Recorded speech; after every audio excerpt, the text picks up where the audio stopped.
nilabas ko na siya ang anak ko. Oo. Siya talaga ang anak mo. Kahit hindi na po ako makabalik sa langit at hindi na po ako mahihirap, tatanggapin ko po. Iligtas niyo na po ang nanay ko. Nay?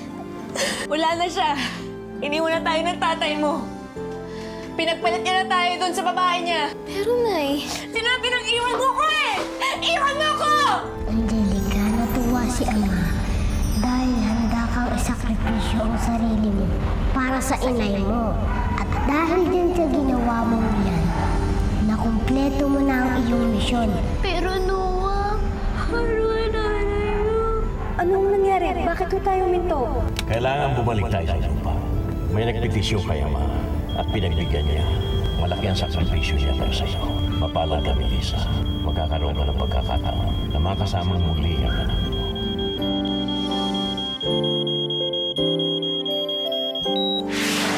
Barak! Hindi ka kailangan dito. Umalis ka dito. Hindi mo ko kaya palayasin dito. Sino kasama ni Alejandrino? Ako ang asawa niya. Ligtas na siya. Salamat ho.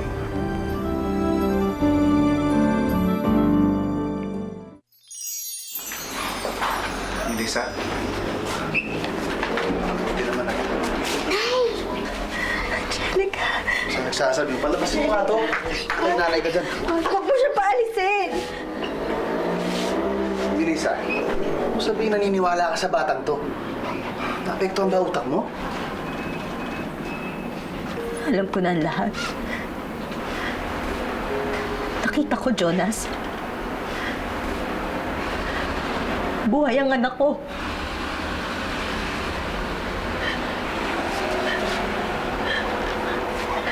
Herman, buhay ang anak natin.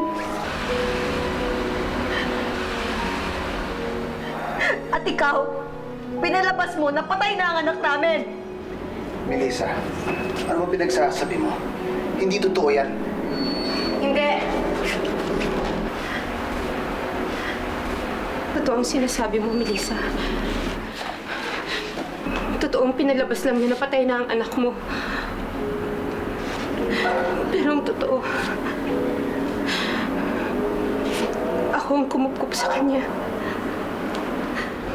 Melissa, sinungaling siya. Ikaw ang sinungaling! Sinungaling siya! Ikaw ang sinungaling, Jonas! Naniniwala ka Umalis sa ka! Umalis ka sa harap ko! Kailangan niyo siya sa akin! Umalis ka sa harap ko, Jonas! Umalis ka! Bitawan niyo ako! Bitawan niyo ako! Bitawan niyo ako! Bitawan niyo ako! Dito na po muna tayo sa labas. Asawa ko nasa loob. Kailangan ako dun. Sir, yung asawa niyo nga po ni-request sa lumabas muna kayo.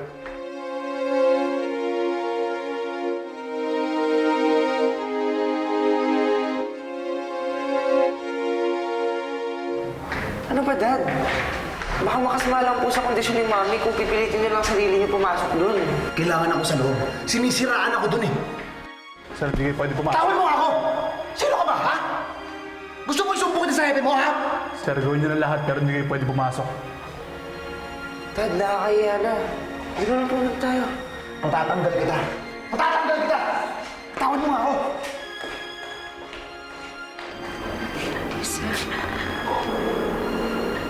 Tawarin mo ko kung hindi ko kaagad ipinalam sa iyo ang totoo. Minahal at kinupkup ko at pinalaki ko si Angelica na parang isang tunay na anak. At natakot lang ako na baka pag nalaman mo ang katotohanan, ilayo niyo sa akin. Pero binawi din siya kaagad ng Diyos sa akin. Namatay siya sa sunog mo. Niligtas siya si Mike.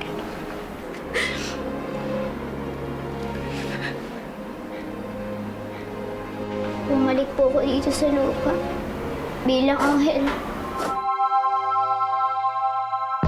Kaya lang po, tapos na po ang misyon ko dito sa lupa. Kailangan ko na pong bumalik sa langit. Pero masaya pa rin po ko dahil nakasama ko po kayo. Nay, Tay, kahit sandali lang.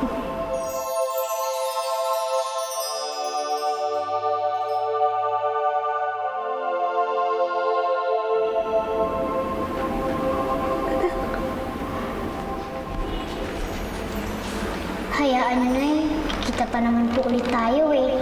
Isang araw, mabubuo po ulit yung pamilya natin. Ikaw, ako, si Tay.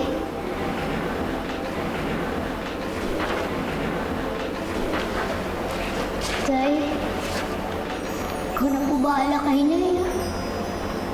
Hindi po siya papabayaan.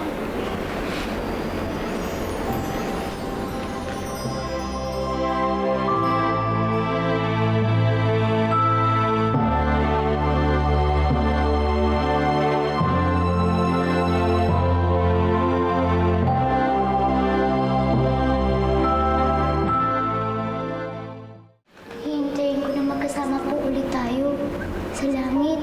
Kapag nangyari po yun, hindi na po tayo maghiwalay ulit.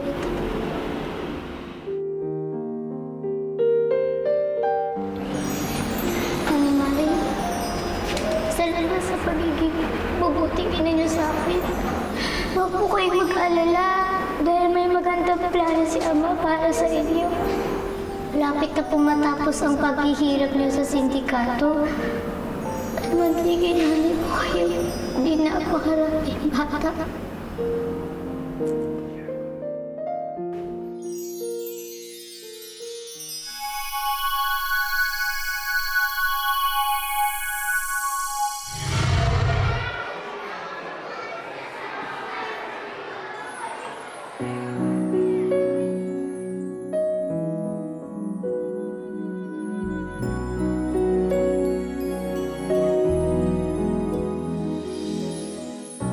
Kahit mapaglaro ang kapalaran, sa ilalim ng kalungkutan may kasiyahan.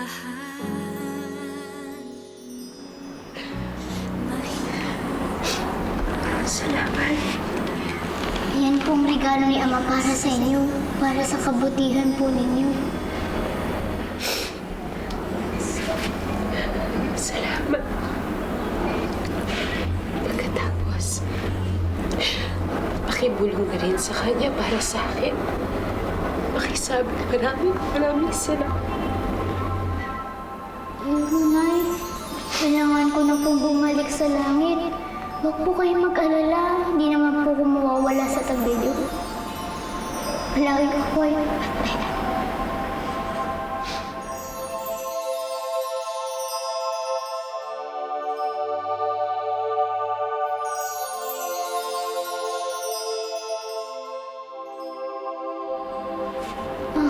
Mahal ko kayo lahat.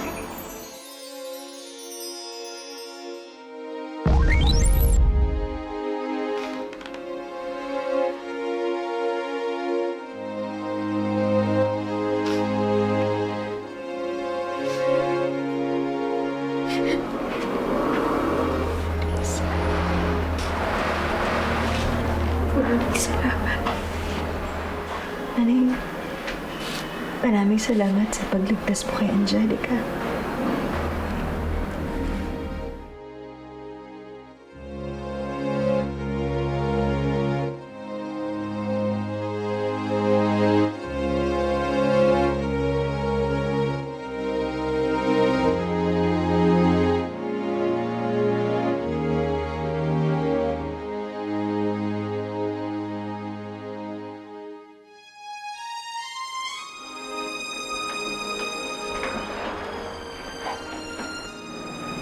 Alam ko na kung bakit mo ko iniwan doon. Naiintindihan ko na. Kung may nasa ko kung ibabaraan doon, hindi sana tayo nagkahiwa-hiwalay. Alam ko.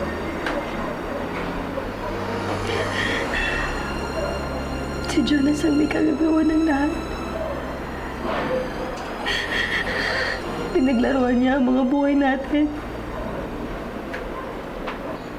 Kaya wala tayo dahil sa kanya. Dapat magkasama tayong dalawa. Magkasama tayong dalawa kasama yung anak natin. Dapat masaya tayo. Dapat buo yung pamilya natin.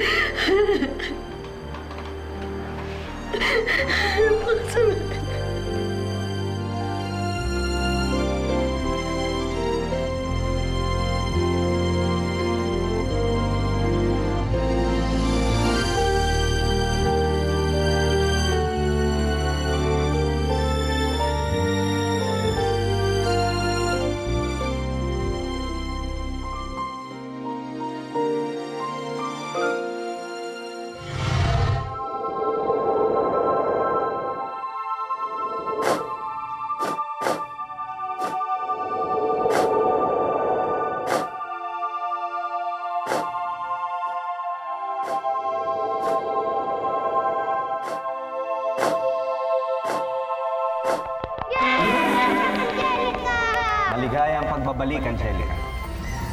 Salamat po, Manong.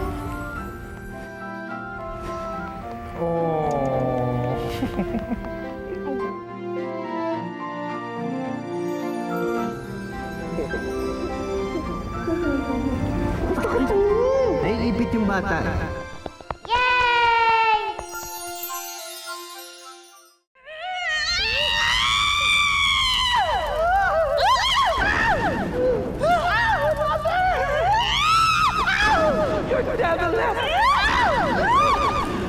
Mainit na nga po rito, pinapainit niyo ba? Dahil nakabalik na yung isang lupang anghel sa langit! Kaya nga, Mother, akala ko sa atin na siya! Sa atin na dapat siya! Kaya nga hindi na dapat makabalik pa yung isa sa langit, Aro! Yes, Sir Devilness! Gagawin ko ang lahat! Ngayon, alam ko na ang gagawin ko. Sisiguraduhin ko na hindi na siya makakabalik sa langit. Pangako yan! Pangako ko sa iyan! Siguraduhin mo lang! Huwag kang papalpak! Hindi na talaga!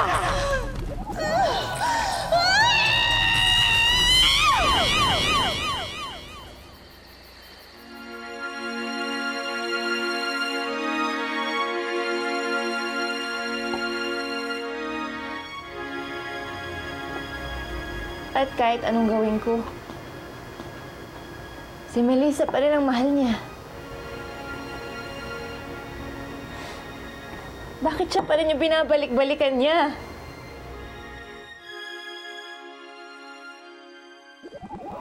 Baka hindi ka maganda.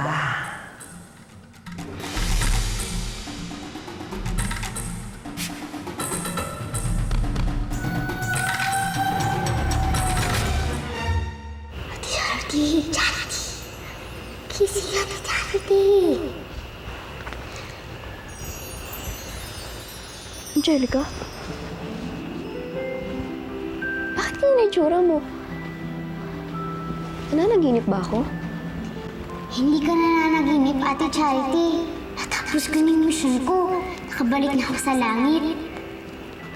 Talaga? Buti ka pa. Ako nga, hindi ko naintindihan kung anong ginagawa ko dito eh. Nauntog ba yung ulo mo? Ba't wala kang maalala? Ako talaga siya, kamukha ako eh. Ano ka ba naman? Siyempre, kamukha mo yan. Ikaw yan eh. Pero alam mo, Angelica, kamukha kayong anak ni Nanay Leilani tsaka ni Tatay Arman. Dahil ikaw talaga yun. Yan ang buhay tao mo bago ka naging anghel. Totoong mga magulang ko sila? Oo, at kaya ka nandyan. Dahil may misyon kang dapat gampanan.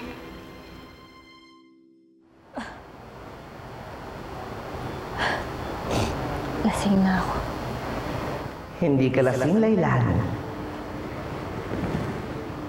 Totoo ako.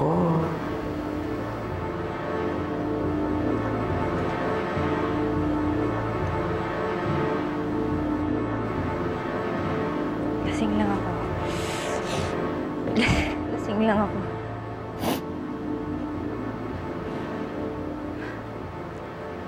Peekaboo. Sandali lang! Huwag kang muna umalis. Andito lang naman ako para tulungan ka. Hindi ba? Gusto mo bumalik sa'yo si Arman? Kaya kong gawin yun, Leilani. Ibabalik ko ang mata mo. Pagkagandahin kita. Magandang maganda. Mas maganda pa kay Melissa. At pag nangyari yun, babalik si Arman sa'yo. And you will be one happy family. Hindi ba yun ang gusto mo?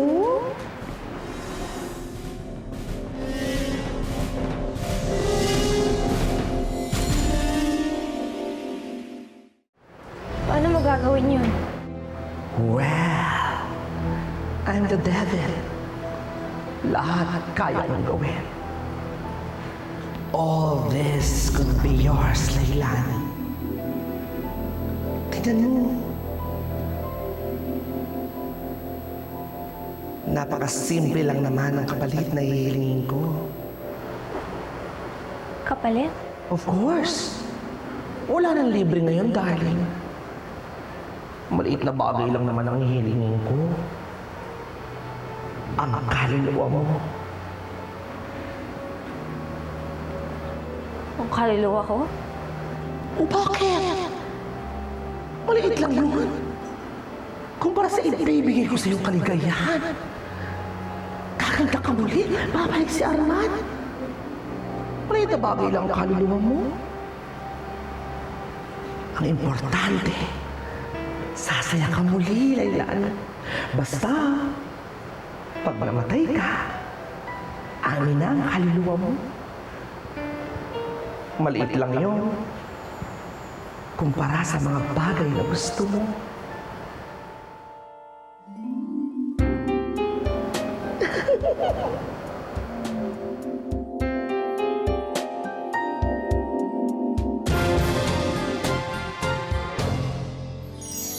Hindi ako sasama sa'yo. At alam ko rin na kasal ka noon sa ina ni Aaron. Kaya ang ibig sabihin nun, null and void ang kasal natin. Kailan daw uuwi si Melissa? Iniwan na ako ng anak mo! Hindi na siya babalik! Ay! Hindi mo ako pwedeng iwan, Melissa. Akin ka lang. Huwag ka makialam dito! Papatayin kita! Ano nangyayari sa kanya? Nagiging katulad na natin siya. Ganyan lang talaga yan. Sa umpisa lang yan masakit.